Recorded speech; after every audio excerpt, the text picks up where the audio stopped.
I am what the New York Times calls a death-loving crowd pleaser, and so I'll try to do that right now. In the next 40 minutes, I'm going to present a lot of work, and there's not going to be a chance to discuss, but let me just start with the show right up here. It's, as you saw, 3 major works that are all to do with biometrics.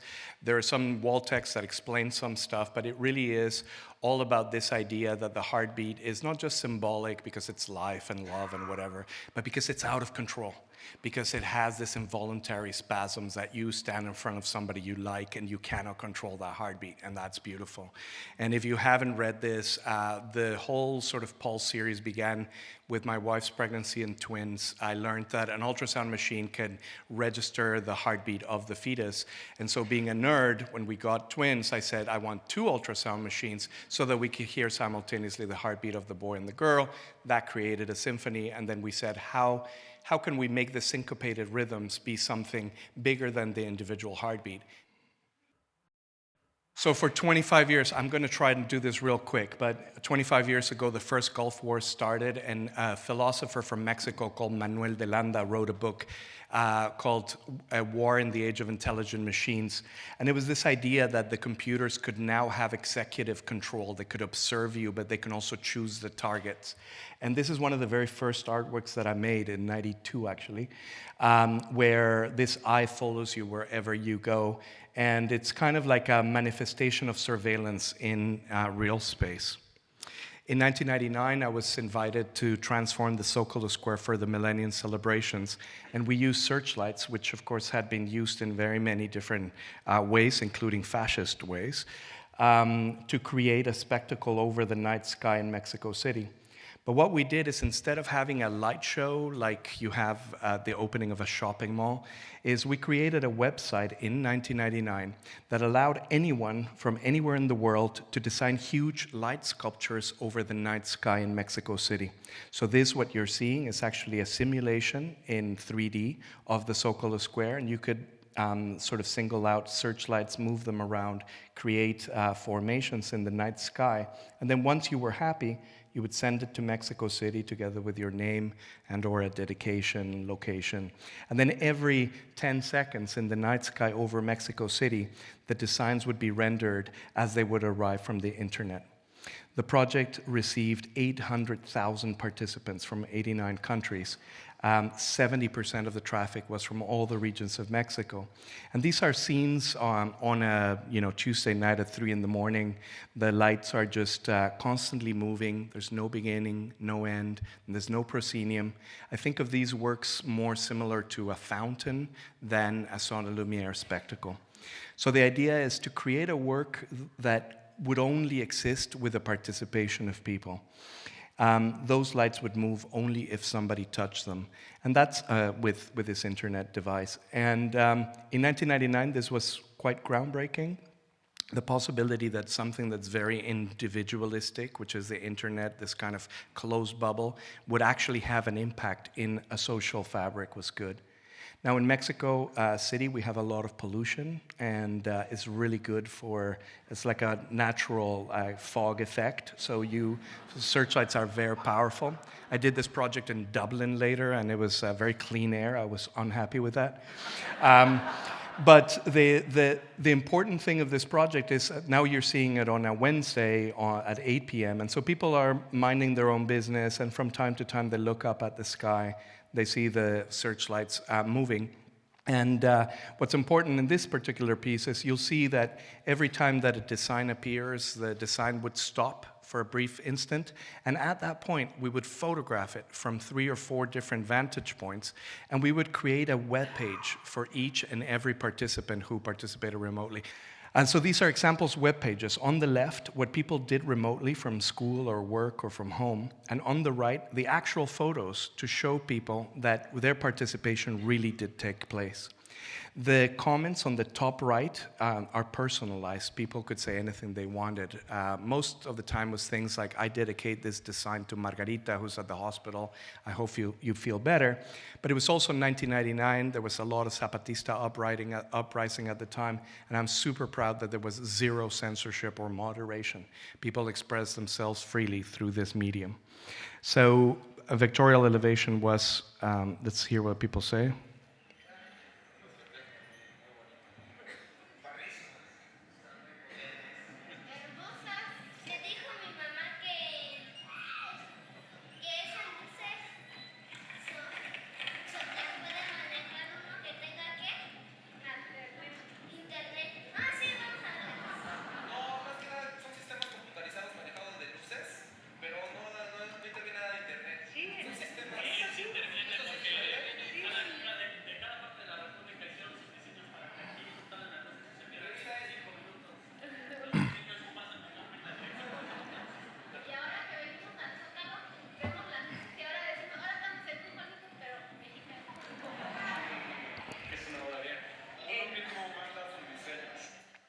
So over time, people would find out that if the work was activated, is because somebody had sent a design over the internet.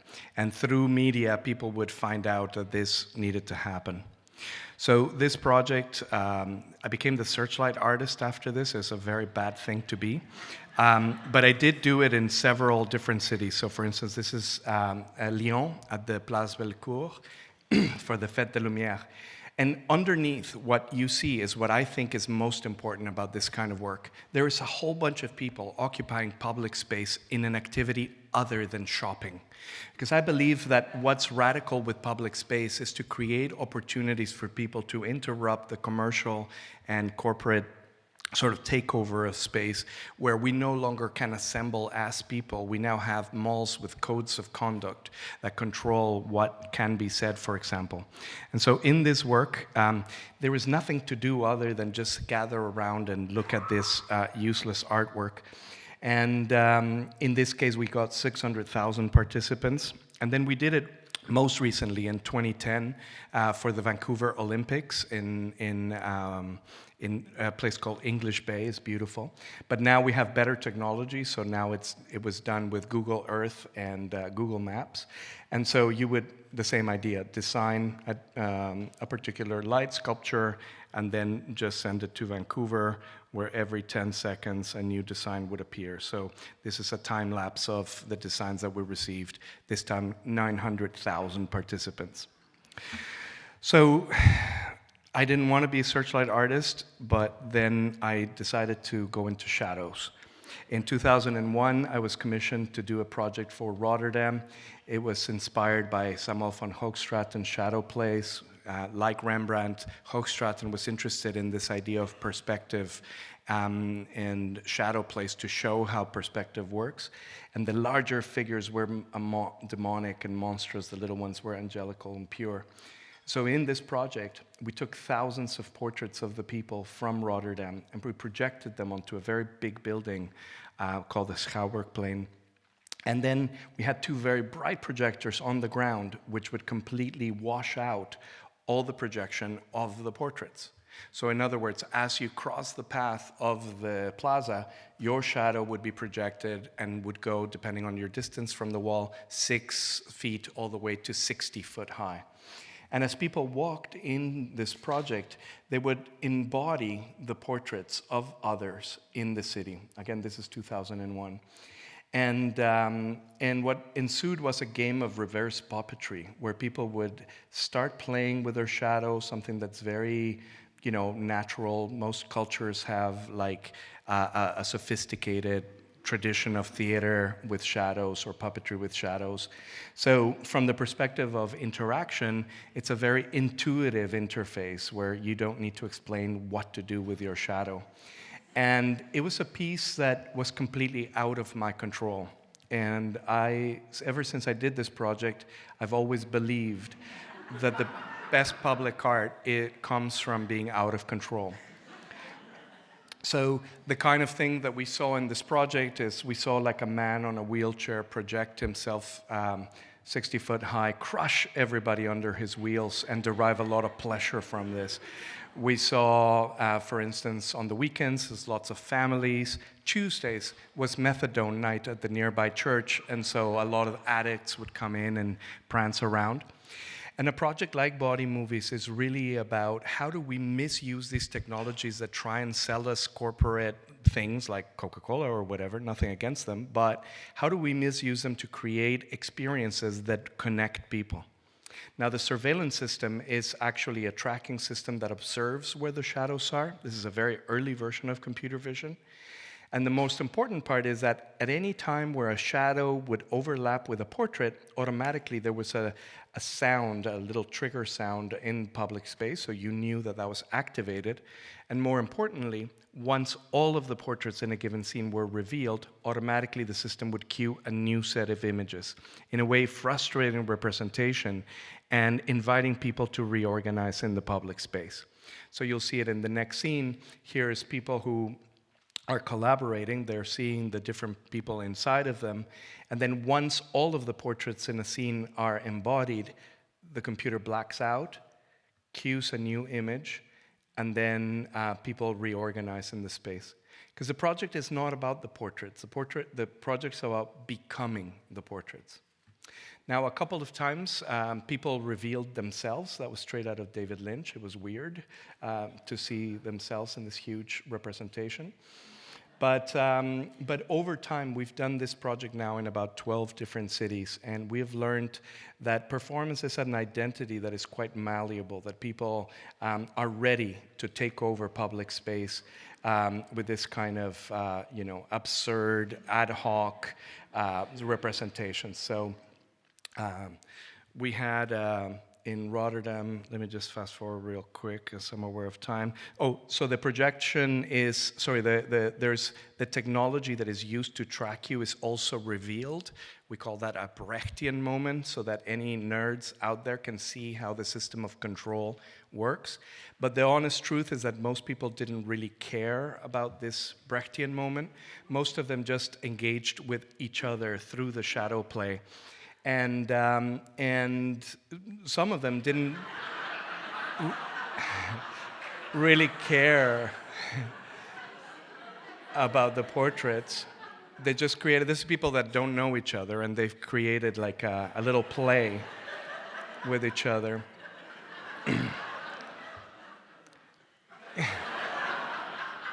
So for instance, this lady abused her boyfriend for 3 hours. And he seemed to like it.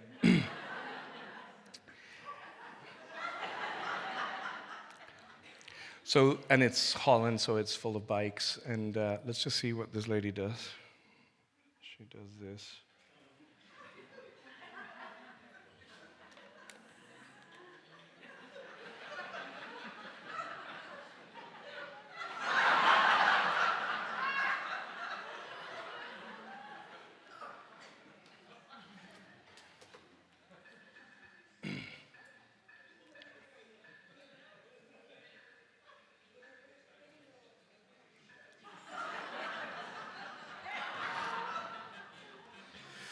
So anyhow, and this kind of shadow play we've done in Hong Kong, we've done it in England, we've done it in Portugal, this is in Linz, Austria, and so on. Some of my work is not as festive and carnivalesque. This is a project that was acquired by the Tate. It's called Subtitle Public. It's nothing. You walk into a room where there's nothing, except that the computer detects where you are and subtitles you. It puts on your body a word that you can't get rid of. And it's all the verbs of the dictionary conjugated in third person. Things like sleeps or bites or criticizes. And the only way to get rid of a word is to touch somebody else, in which case you exchange words with him or her. And as a funny story, in this particular project, we had a famous politician come to open it in Mexico City, and he got the verb masturbates. And it was a bit uncomfortable until I told him that he could wipe that word on somebody else, and then he got the word coordinates, and then he didn't want to touch anybody. He was like all night being coordinates. Now, let me just go quickly through. In Mexico, we have a very big tradition of technological development. There's no time to go over this, but I want to mention Tatiana Flores, who's a researcher that has helped me study Mexican futurism. In particular, this one, the Mexican estridentista poets, kind of like our futurists or Dadaists, were the pioneers of radio broadcast in the country. In fact, they made a thing called Manifesto for Antenna Man, this idea that somehow technology would amplify the voice of intellectuals and critics. And in this particular poem, Magna Voz, Icaza talks about this big speaker on the top of the Popocatépetl volcano, through which people could speak their manifestos. And it's the inspiration for a project that I did for UNAM University in Mexico City to remember the massacre of the 2nd of October, 1968. So the project is called Voz Alta, Loud Voice, and it's basically 40 years after the massacre. If you know a little bit about this, peaceful students, about 300, depending on who you ask, were massacred in Tlatelolco Square by the police and military forces. And then the blood was cleaned up that day. This was 10 days before the Olympics. And for about, 20, 30 years, it's a bit taboo to speak about this massacre. And then the site was taken over by UNAM University, and they commissioned a bunch of artists to create a work to remember it. My proposal was not to have the names of people, and there's actually already a piece like that, but to create a megaphone that converted people's voices into light.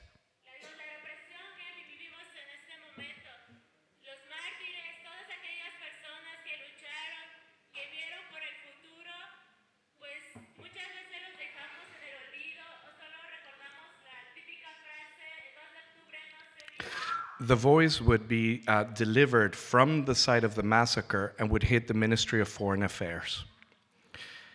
And the microphone was unmoderated and uncensored. Over a period of 3 weeks, every night, people would take up this microphone and speak their mind. Crucially, people would see the light, because these are very powerful searchlights, and the kind of testimony that we got over those 3 weeks was extremely moving. For instance, this lady is one of the survivors of the massacre. We also had, for example, a fellow who said, "My name's so-and-so, and I'm here to say that I'm the son of one of the soldiers who committed the massacre, and I'm here because I'm a new generation. I've lived with guilt all my life." We had a number of people. It was incredibly touching. So I consider this one of my best works, not because of what I did, but because of the way that it was a platform for people to express themselves. Crucially, this project was not only converting voice to light, but also to FM radio. So if you were anywhere in Mexico City and say you're driving in your car or looking out your window in an office and you'd see this flashing lights, you could tune in to 96.1 FM Radio UNAM to listen live to what the lights were saying, unmoderated and uncensored. So it was a project where we're also intervening with the public space that is the radio waves. So once the searchlights would hit the Ministry of Foreign Affairs, from there we'd have 3 lights which would beam these voices out to the rest of Mexico City. Now, it's true that we had very touching stuff, but we also had like marriage proposals, we had hip-hop artists, poets, and so on express themselves. The project was because it was a radio program that when there was nobody participating, we would automatically play recordings from intellectuals of '68 to ensure that there was a mixture of memory together with what's currently happening in Mexico.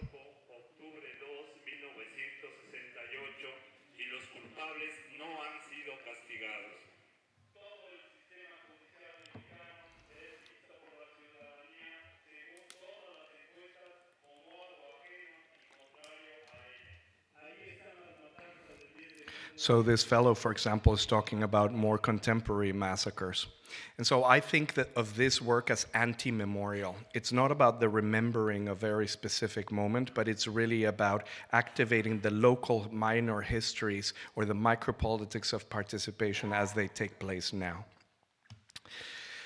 A similar thing was done in Park Avenue Tunnel, but not as somber or lugubrious. It was, in fact, taking over Park Avenue Tunnel, which is a 7-city block tunnel that had never been open to the general public.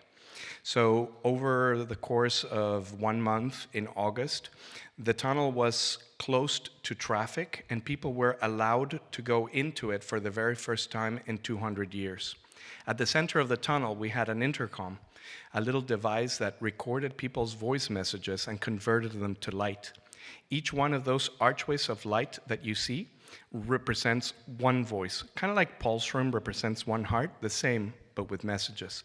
And then every time that a new message is recorded, all the previous recordings would be played back one position further. So little by little, people's voices would be pushed into the outside of the tunnel. People could express themselves with freedom.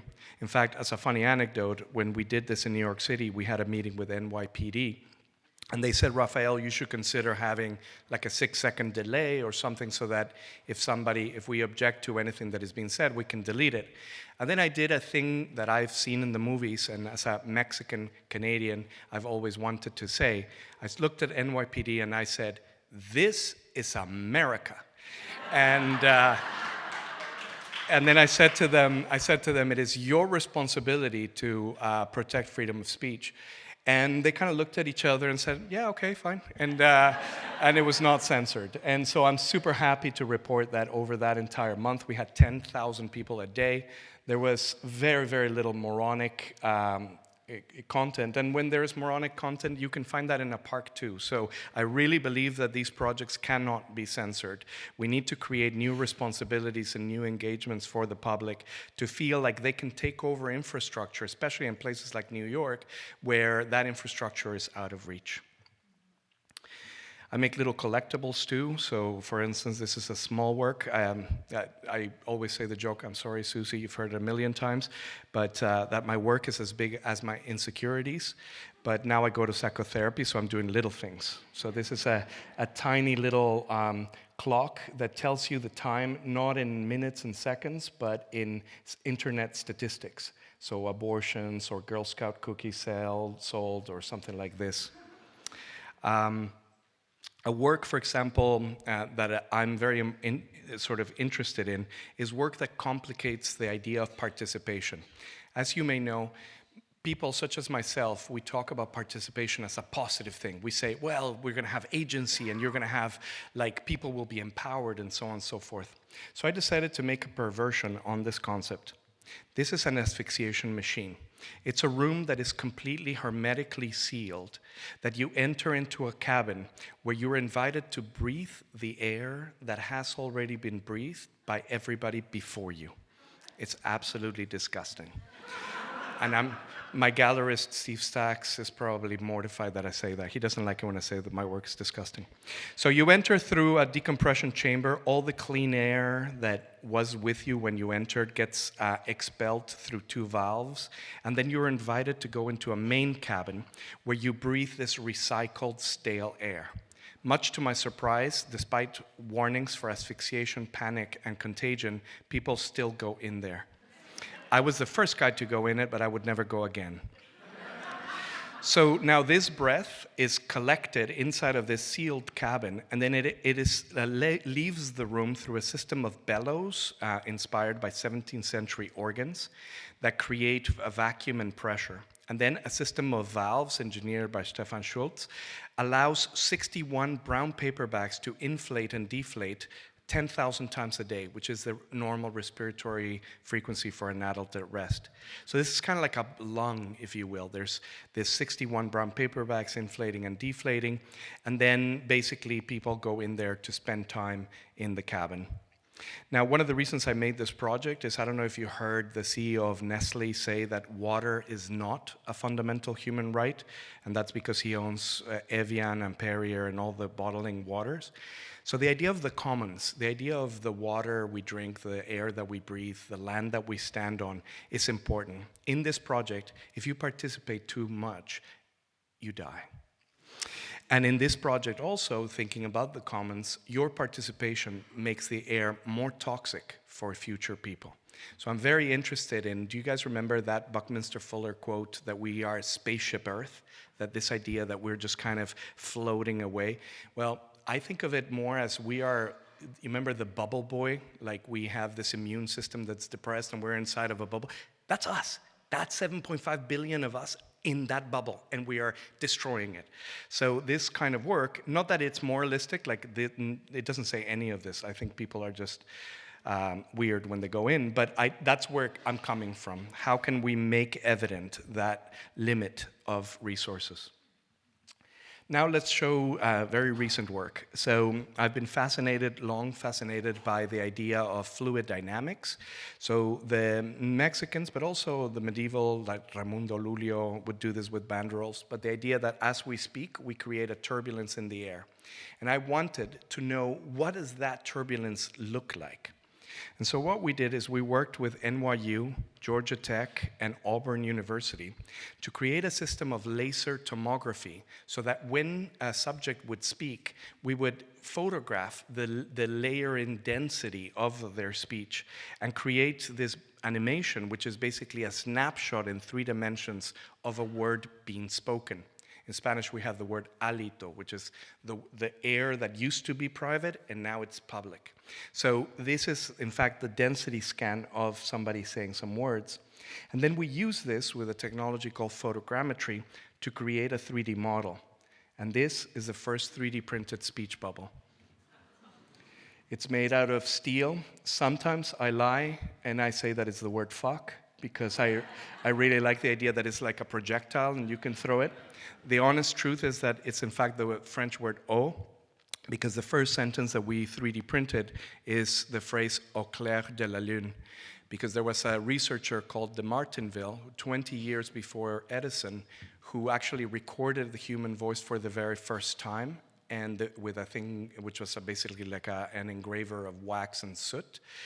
And what he first said, the first voice recording was Au clair de la lune. So we decided to do that.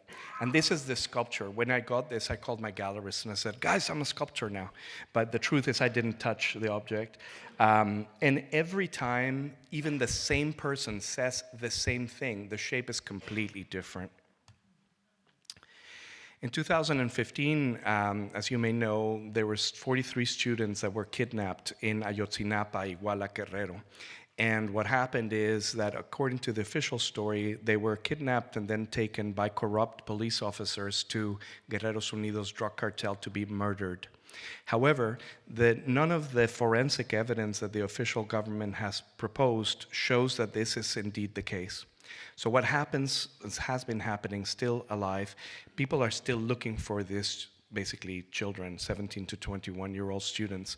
And the families are looking, the communities are looking. So we said, well, routinely, we work with face recognition systems at the studio to do face recognition. We took Eigen, LBPN, and Fisher algorithms so that when you stand in front of this artwork, it compares you to the database of all 43 students, and it compares your facial features to them, and it finds who you look like the most. It says, you look like the most like Martín Getsemani Garcia, but the level of confidence is only 20%, for example. Result, student not found. So this artwork is a piece that is viral. It can be downloaded for free from my website. And so therefore it has been shown in museums and universities and community centers all over Mexico and the world. And the idea is to keep alive the search for these victims, and to do so with a sense of empathy, that the idea is that these are not just others, that this could be ourselves, that there's a certain fraternal bond to it, that the search is interior. Now, when I did this project in Canada, I got the CBC interviewing me and said, well, you know, I'm glad you're doing this. The situation in Mexico is very dire. And I said, yes, the situation in Mexico is very dire. But we are working with indigenous programmers in Canada to redo this piece, not looking for the 43 students of Ayotzinapa, but to look for the over 1,000 indigenous women that have been lost in Canada in the past 5 to 10 years, and nobody knows where they are. So basically, this is a general purpose device to search for the disappeared. We've also, just so you know, generated income through this project. People like François Rochon, who is here, he acquired a piece. And what we do with that money is we send it all to the survivors and to the families of the disappeared. This is a fountain, again, not so lugubrious. It's a fountain that makes your likeness, your selfie, with water vapor. So you look down into a well-like device, and we have hundreds of computerized ultrasonic atomizers of the kind that you might find at an aromatherapy system or a cold air humidifier. You look down into it, and the camera detects your face, and it creates your likeness for a brief second. Why, I don't know. But it's cool because you kind of disappear. It's only one little moment where you can see yourself. And then we show on a screen the past 9 people who were represented. And this is an illustration of the concept of pareidolia, which is our perceptual system is perfectly defined to see faces in the clouds or on toast or a cat's anus. And the idea is to create that, but with water as a kind of mirror. Another voice-activated work was recently premiered in Basel, Switzerland. This is 2,000-year-old Roman theater called Augusta Raurica. And again, we had a microphone in the center of it, and as you spoke, your voice would be recorded, but it would also kind of transform with light this Roman theater, which of course the architecture is defined by the dissipation of voice. So it was a way to sort of bring back those memories or that public participation in a way that the Roman theater, which was built by slaves, could be responsive to. This project lasted for about a month. And so you see there's a Fourier transform. As a funny anecdote or interesting anecdote, the artist, the amazing artist, Christine's son Kim, she's a deaf artist, she participated in it and she cannot speak. So she did some scratches and some sounds, and then that became a visual representation of her presence, and she seemed to enjoy that. And I love it when the artwork is used in ways that I did not anticipate. So this is voice theater at this Roman theater. Also recent is a series of spheres. I only have 2 more hours, so don't panic. This is a series that started in 2013. It's basically, for the black sphere is the very first one. It's everything that Wagner composed. It's 110 loudspeakers in that black porcelain sphere. Each of the speakers is playing a different composition by Wagner. We also have, right beside him, on the center, is Hildegard von Bingen. She only did 69 compositions, so her sphere is a little bit smaller. The next one over is Mozart, 575 compositions. So these disco balls, if you will, actually are playing back the totality of the composer's oeuvre.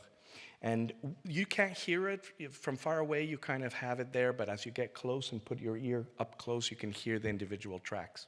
We just installed this at Rosenkrantz's house. Are you here, Robert? No? Okay. He's probably listening to the piece as we speak. Now, we had a problem, so this is Mozart with the smallest one, Mahler. This is a constellation of different composers. The biggest one we've done up to now is Schubert, which was 993 compositions. And this picture gives you the idea of how complicated this is. So it's hundreds of channels of sounds playing back simultaneously. But I had a problem with Bach. Bach was so prolific that there was no three-dimensional printer which could print something that was big enough. So instead of making it into a hanging sphere, we made it into a room. And this was just premiered at my show at the Musée d'Art Contemporain, and it's going to Marco in Mexico and then SF MoMA. This is a structure which has 1,128 loudspeakers, each of which plays a different composition by Johann Sebastian Bach. And I wouldn't say that the result is beautiful. Certainly the Bach scholars did not appreciate it. But the experience of having all of that multiplicity of sound fired into the center of your brain was very, very strange.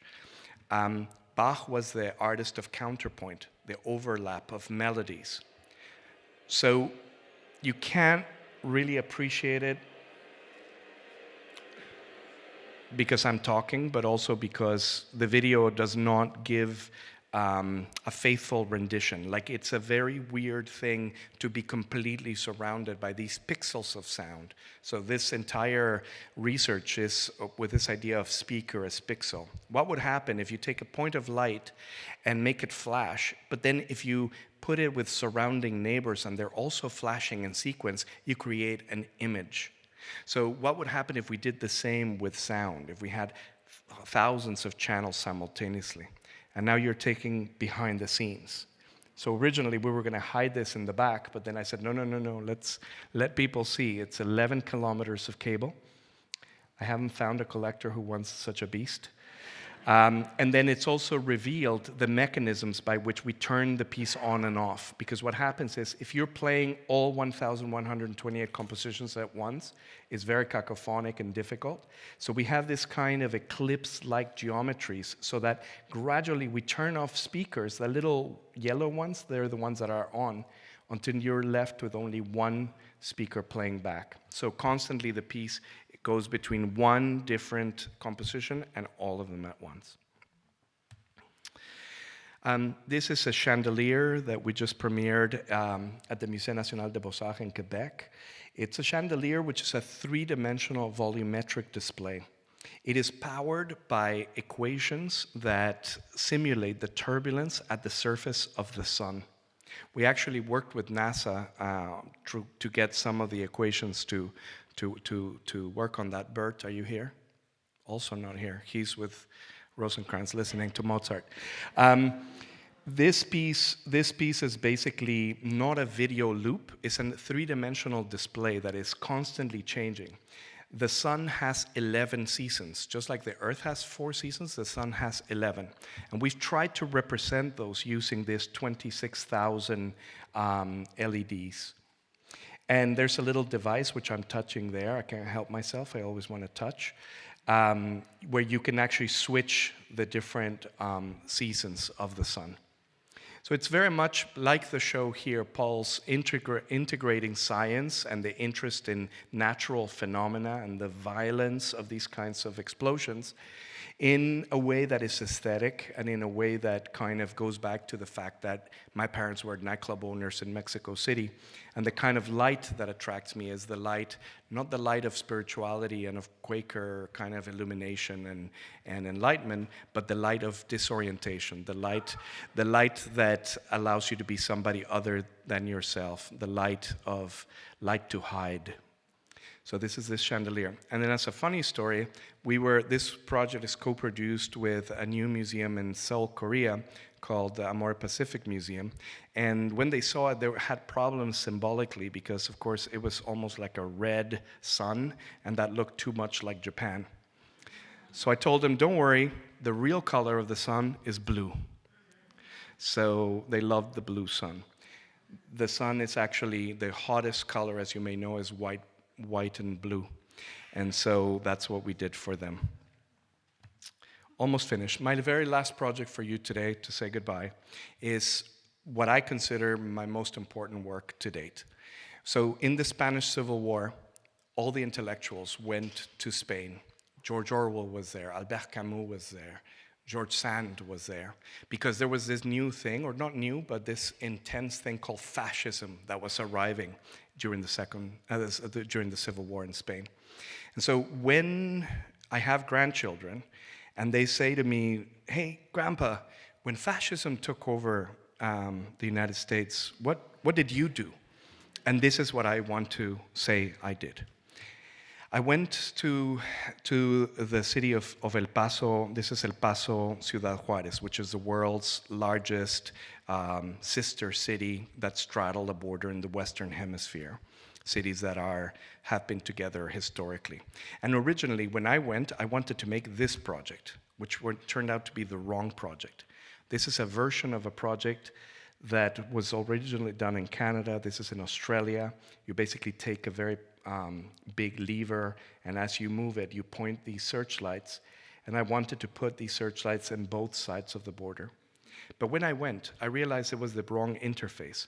This is very phallic and very aggressive and militaristic.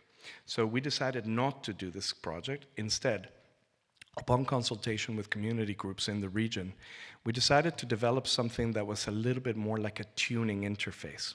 We found a site. It's called the Chamizal Binational Park. So on the top of the image is the United States, it's called Bowie High School, and on the bottom is Chamizal.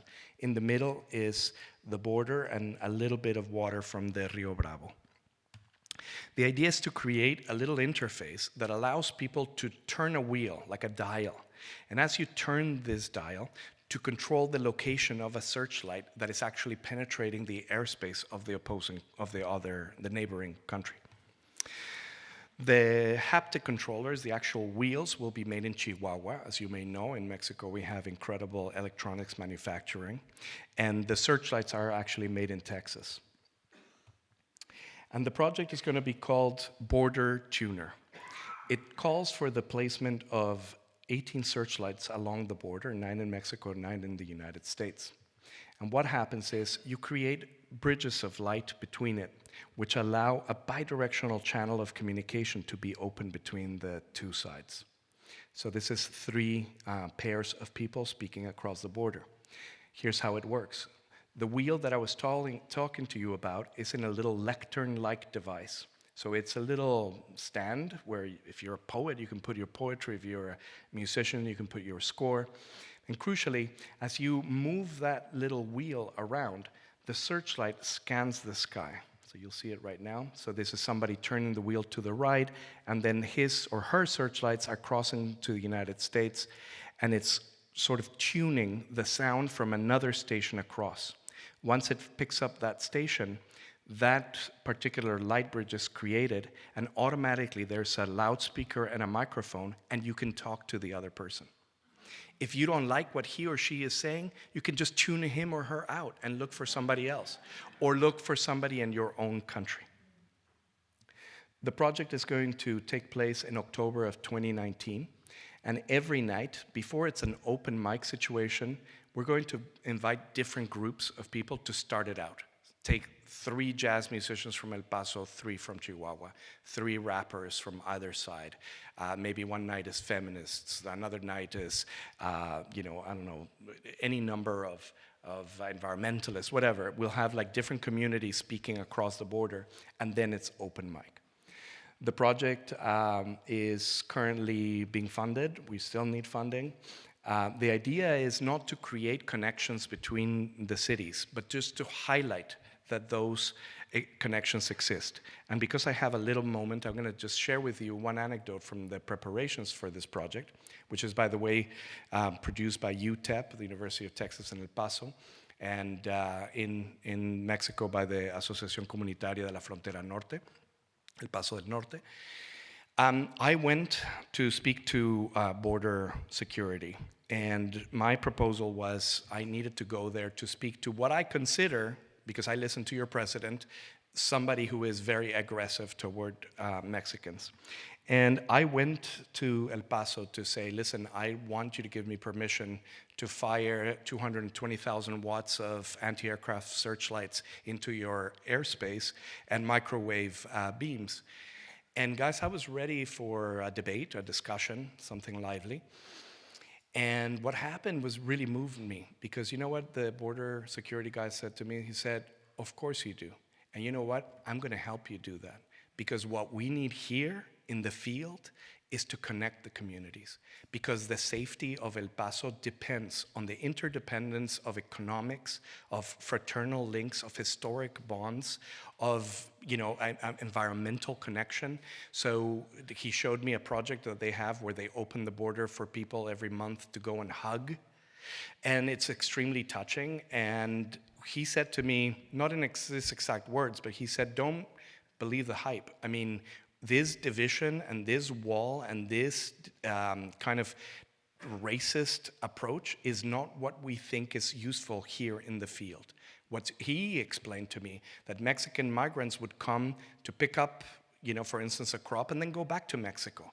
But then now they're finding a wall, and now what you need to do is if you've crossed and you've picked up the tomatoes or whatever, now you want to bring your family because you can't go back to Mexico. Guys, this area used to be Mexico, and we need to be very astute about how to reconnect these two regions. And so this is a project that I hope will find the funding. If you want to give me a check, that's awesome. And it'll happen next year. So this is context for me. I want to really thank the Hirshhorn Museum for having me here. I also want to say that there is a piece, although Melissa already mentioned it, but there's another piece that's kind of like Voice Tunnel, but a small version in the Mexican Cultural Institute. I will be back in Washington, D.C. in January to screen a film. It's a feature film about my work. A crazy friend of mine followed me for 10 years with a camera and recorded everything that was happening. And I just saw the film, and it's really uncomfortable because he likes to show me when things are not working and I'm cursing, but he likes that drama. That will be screened. The film's called Megalo Democrat, and it'll be screened at the Hirshhorn in January. I hope that you can make it. And darn, I know I have more to say, but there's no more time. I thank you so much.